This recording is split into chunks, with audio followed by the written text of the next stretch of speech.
how you guys had before Coach Kempf came in, there were some winless seasons there, and now he came in. What's he like as a head coach? It's a huge culture change. It's more competition, and there's just more expected out of you.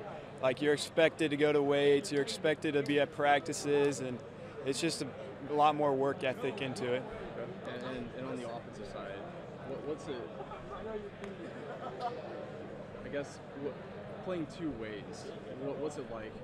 Moving from one side of the field to the other side. You definitely getting more of a rhythm of the game, but it is tiring.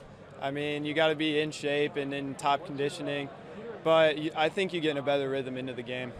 And looking at this season, do you think you're going to play some significant snaps on both sides of the ball? Yes, I do believe so. How do you go about, maybe setting your mindset to play wide receiver? You just have to be focused all the time, and you get a better leadership role because you're on both sides of the ball too.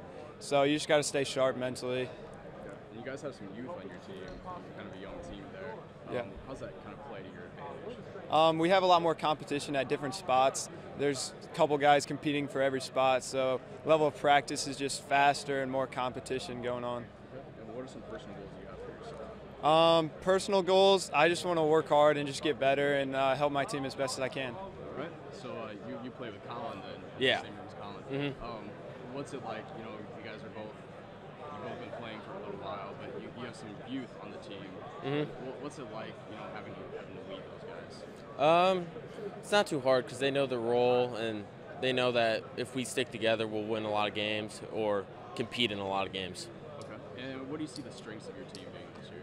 I think our offense is going to be a lot better. We have our returning QBs, returning wide receivers that have been being connected since last year, and I think that will do a lot of damage. Okay. And what's it like to play with a returning quarterback, have another offseason under your belt? It feels good, honestly.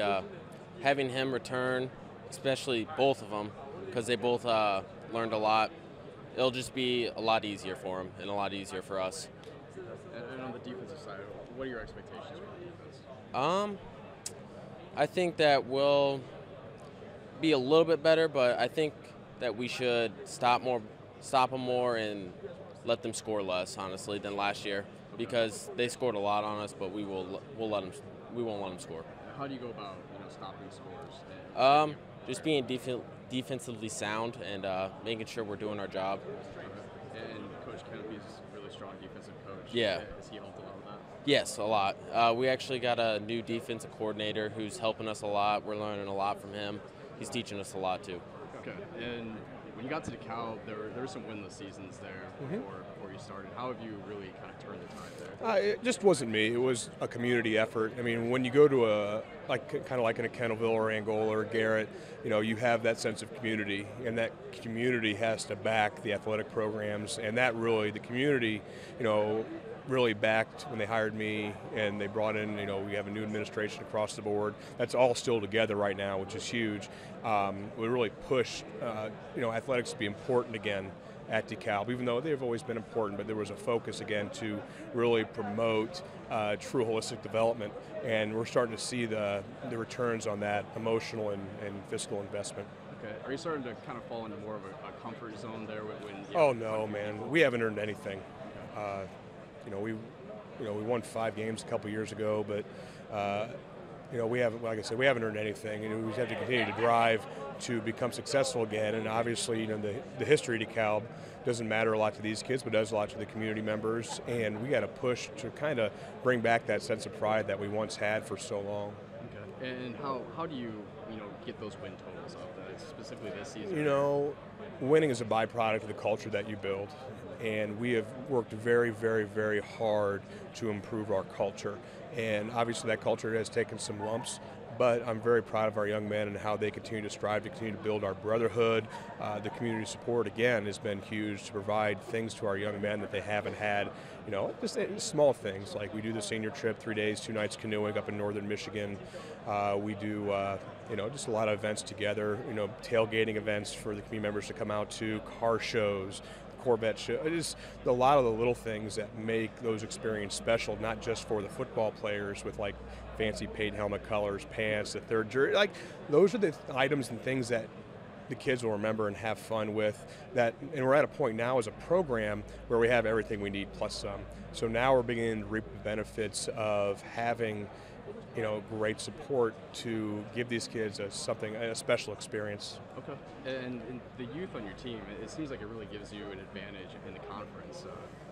Do you think that translates to experience? Well, youth is a great problem to have. Yeah. I know we've thought of it more times than usual this summer instead of doing some 7-on-7 stuff. Co-competing with teams like Northside, Eastside, Heritage. Going to St. Francis is big for us. So getting that experience and try to simulate those Friday night style events to give these young players who haven't had a ton of Friday night experience, competition against great competition through the summer is huge. And so we take advantage of that in the summer, and then hopefully that will pay dividends when we come in August. Okay. And when you look at your team, what are the biggest areas of strengths that you see, and maybe the biggest areas of concern? We return a lot of good receiving core between Alec and Colin, and Trevor Meyer comes back with some great experience. We have a quarterback last year, Kyle Dunham, who's going to look at some time out there. We have Isaiah Clemens, who's 6'4", can jump out the ceiling, runs real well. He's going to be back. We're really excited about our receiver core, and we bring in a lot of great sophomores. Ethan Brown, he's a hard-working kid. We have a lot of great freshmen that are big. We have a lot of big freshmen and great power-style football team at that level. So we're, Landon Miller is going to play some linebacker quarterback for us a little bit as a sophomore. So really we're piecing a lot of great things together, and we turn a great core of seniors. Guys we haven't mentioned like Adam Eller, Justin Niles, big, strong guys, Donnie Hughes in the front line. So we're excited that we have a small core of seniors that have a lot of Friday night experience. A lot of them started as sophomores, and we're excited to see what those guys can do and bring to the field on Friday night, bringing along the 2 or 3 sophomores that we're going to have play. Okay. And the specific goals this season, I guess most high school teams, they want to try to win. Yeah, we talk about winning, but it's not. Again, winning is a byproduct. That's something we've definitely focused on. Really we want to continue to grow who we are as individuals. Dealing with what we have dealt with, we're very proud of the way these young men have come along, and hopefully we see that on Friday night. Now, in the last few years, I tell you what, where we've grown mostly, if you watch how we play the game, regardless of score, our kids play hard, they play fast, they do everything they can, regardless of talent level.